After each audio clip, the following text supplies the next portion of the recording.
একটা শান্ত পুকুরের ধারে এক বুড়ো বক থাকত। সে আগে খুব দ্রুত মাছ ধরত, কিন্তু বয়স বাড়ার সাথে সাথে তার গতি কমে গিয়েছিল। একদিন সে ভাবল, এভাবে আর মাছ ধরতে পারব না। তাই বুদ্ধি করে পুকুরের ছোট মাছদের বলল, এখানে শিগগিরই মানুষ জাল ফেলবে, তোমরা চাইলে আমি তোমাদের নিরাপদ জায়গায় নিয়ে যেতে পারি।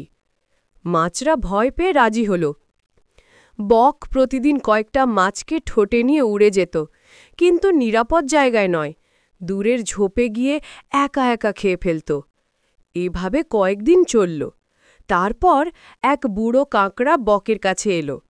বক তাকে ধরার চেষ্টা করলে কাঁকড়া তার গলায় চিমটি কেটে ধরল।